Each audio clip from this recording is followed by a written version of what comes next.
Salud, amigas y amigos de la Iguana Televisión. Hoy vamos a estar conversando con Elías Jagua Milano, que como ustedes saben, pues fue vicepresidente ejecutivo de la República, también fue constituyente del año 1999 y ejerció también varios ministerios, entre ellos el de Agricultura y Tierras y el de Educación.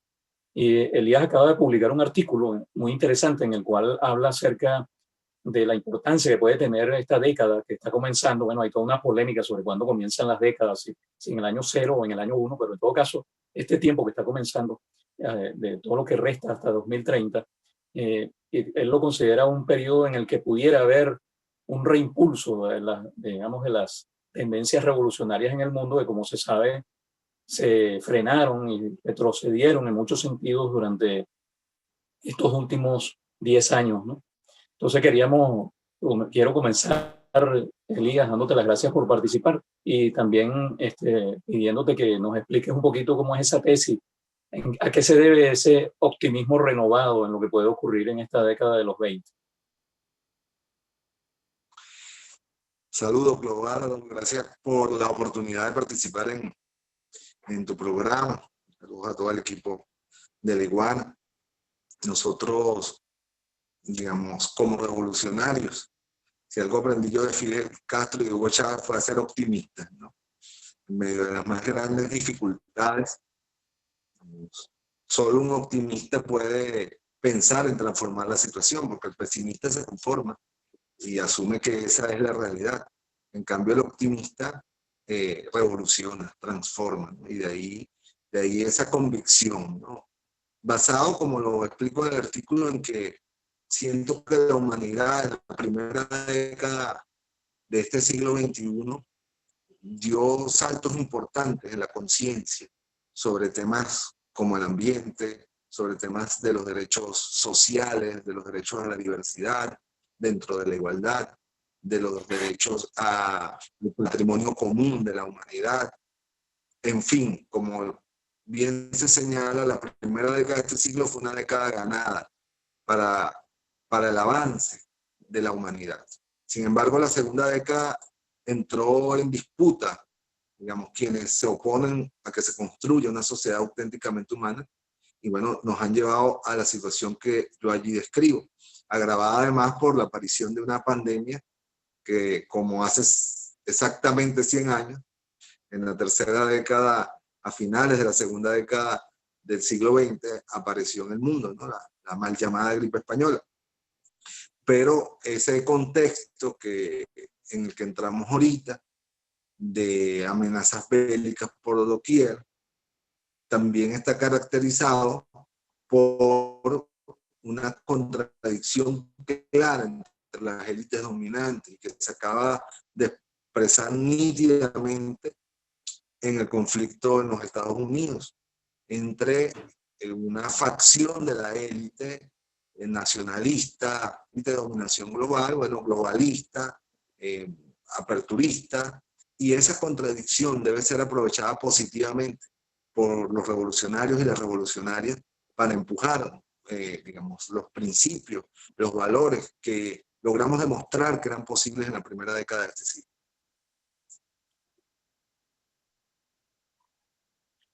Ahora, Elías, viendo el plano nacional, ¿no? Porque esto que tú planteas se refiere básicamente al escenario universal, pero viendo el plano nacional, en el que también han ocurrido importantes cambios durante los últimos 10 años en comparación con la primera década del siglo XXI, ¿tú mantienes también ese optimismo? ¿Crees que el proceso revolucionario venezolano puede dar un nuevo salto hacia adelante? Sin duda global, porque si en algún país se avanzó en la demostración de que otro mundo no era necesario, no solo es necesario, sino posible, fue en Venezuela, durante el periodo del gobierno del comandante Hugo Chávez.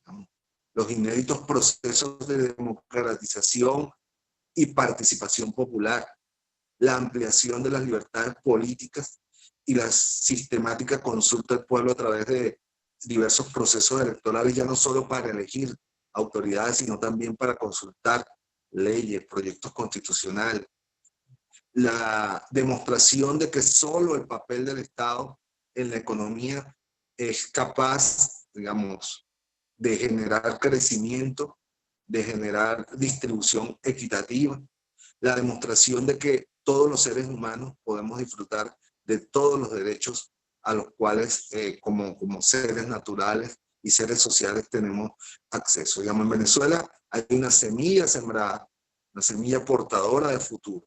Hay unos cimientos que, a pesar de haber sido derrumbados en la disputa de la segunda década del siglo XXI, bueno, están allí, están sembrados. ¿Dónde? En la conciencia de los hombres y las mujeres que construyeron un mundo posible en la Venezuela de principios de este siglo, y que eso no ha muerto, que eso va a florecer, que eso va a emerger. La siembra de Hugo Chávez va a florecer de nuevo en esta tercera década. Yo estoy absolutamente convencido, y no solo es un problema metafísico, sino un problema de análisis político, de análisis sociohistórico y de andar en la calle, escuchando a la gente. En Venezuela global, nuevamente, como en la década de los 90, se ha anidado un sentimiento de cambio, de transformación revolucionaria de la actual situación a la que ha llevado, bueno, la confrontación de los últimos 10 años, y que efectivamente yo creo que en el mediano plazo vamos a ver el inicio de una reconstrucción, de una nueva mayoría que va a retomar el camino de transformación revolucionaria en Venezuela. En estos últimos meses, sobre todo a raíz de lo que fue la campaña electoral para las parlamentarias y luego del resultado de esa campaña electoral, dentro del movimiento revolucionario, un debate hasta cierto punto extraño, ¿no? En el sentido de que se está hablando de una confrontación entre diferentes visiones de la izquierda. Y bueno, ha surgido este planteamiento en boca del propio presidente Nicolás Maduro sobre la izquierda trasnochada.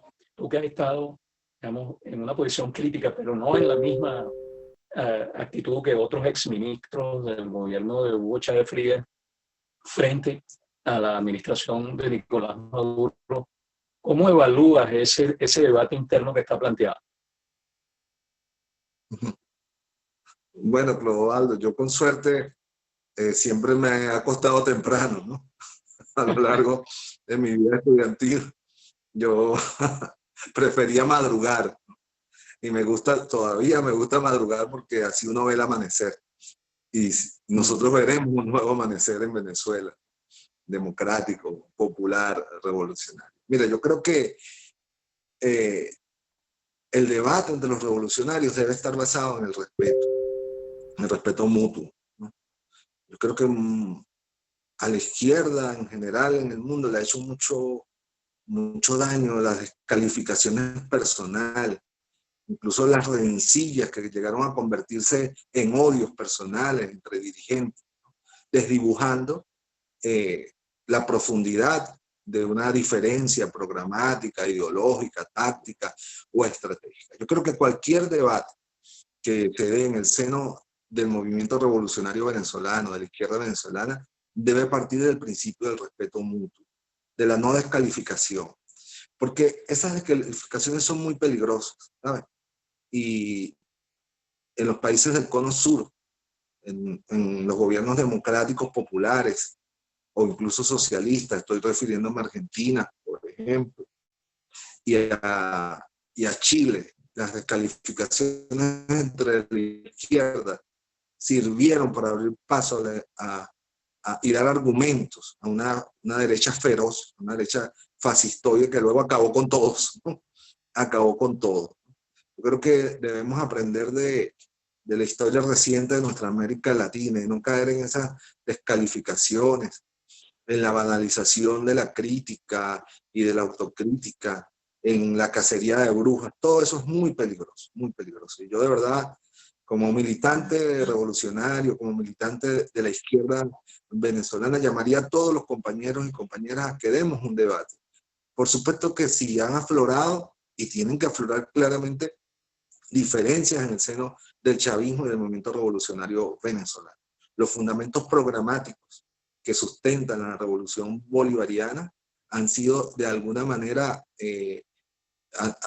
han sido desarrollados en contrario por algunas políticas públicas del gobierno, y es lógico y natural que más allá de las razones que pueda tener el gobierno para emprender esas políticas, haya quienes desde posturas ideológicas, programáticas, pues se atrevan con todo derecho a debatir o a plantear sus posiciones contrarias a determinada política pública del gobierno, especialmente en el área económica, que es el área más sensible ahorita en el debate nacional.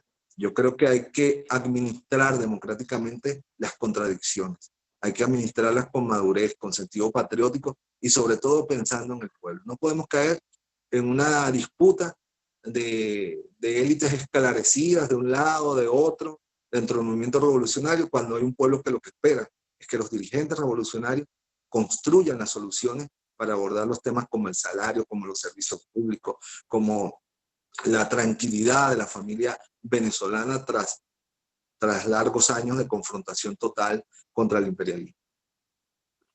Justamente con eso quería cerrar la entrevista, Elías. Quería preguntarte, a tu juicio, cuáles deberían ser los cambios, ¿no?, que deberían plantearse en políticas públicas específicas de las que ha tomado el gobierno en medio de toda esta crisis y que pudieran reencaminar hacia la dirección en la que veníamos en esa primera década. Porque lo que está planteado aparentemente va en dirección contraria, como tú lo señalabas. ¿Cuáles serían, a tu juicio, los cambios imprescindibles para comenzar a reorientar de nuevo la política hacia lo revolucionario? Mire, yo no me atrevo a recomendar porque yo no tengo en este momento la información suficiente y necesaria para ver las razones por las cuales el gobierno toma determinadas políticas públicas, ¿no? Hay un contexto sin duda inédito que es el bloqueo, ¿no?, y la imposibilidad del gobierno, del Estado venezolano, de obtener los ingresos por las vías normales, de lograr endeudamiento, de lograr inversiones, incluso de comerciar o comercializar el petróleo, de importar libremente las cosas que se requiere para el funcionamiento de la sociedad. Es un escenario muy complejo. Yo no me atrevo a juzgar a las políticas que el gobierno está, pero sí creo en las políticas que la gente demanda, mucho más allá de cualquier debate ideológico o programático. Está la necesidad de un pueblo que ha demostrado conciencia, resistencia, hasta el sacrificio, y esas demandas están claramente en la calle. La gente necesita tener poder adquisitivo, necesita un salario que le alcance para garantizar las necesidades básicas de su familia. El pueblo necesita recuperar el normal funcionamiento de los servicios públicos: agua, luz, electricidad, telefonía, internet, transporte público. El pueblo necesita que se recupere la institucionalidad del país para poder acudir ante las instancias pertinentes cuando sufre de atropellos policiales, cuando sufre atropellos de los patrones capitalistas, de la burocracia autoritaria que a veces se enquista en determinadas instituciones. Esas son, yo creo, las políticas prioritarias que el gobierno ahorita debería desarrollar. En la conciencia global, lo que la posibilidad que va a tener el gobierno de avanzar en esas políticas que respondan a las demandas reales, sentidas y urgentes de nuestra población es que haya una estabilidad política, una estabilidad institucional a lo interno que permita ir abriendo fisuras, desmontando todo el entramado de bloqueo y sanciones ilegales que se le han impuesto a la República. Ahora sí, para finalizar, vienen elecciones de gobernadores, de alcaldes, etcétera. ¿Veremos el nombre de Elías Agua en alguna de estas contiendas? No, mira, me agarraste porque no es algo que he pensado, ¿no? No es algo que he pensado. Yo creo que ahorita he asumido como revolucionario la tarea de formar, de acompañar procesos desde la base, de difundir los principios y los valores de la corriente histórica democrática. Estoy empeñado, pero no estoy tampoco fuera del juego electoral, sino ahora, después. Pero siempre estar abierto porque soy un convencido del camino revolucionario, pacífico, democrático y electoral al cual nos convocó el comandante Hugo Chávez en 1997. Bueno, le doy las gracias a Elías Agua, ex vicepresidente de la República, ex ministro de varios despachos, ex constituyente, también ex gobernador, por haber estado con nosotros hablando acerca de esta nueva perspectiva, acerca de la próxima década, acerca de esta década en la que estamos viviendo. Igualmente le doy las gracias a Emilio Laperuta por habernos asistido en la parte técnica, y a ustedes, amigas y amigos, les recuerdo que pueden suscribirse al canal YouTube de La Iguana Televisión y darle a la campanita para que tengan acceso a las notificaciones en cada una de estas entrevistas y en los demás programas de la parrilla de La Iguana Televisión. Será entonces hasta la próxima vez.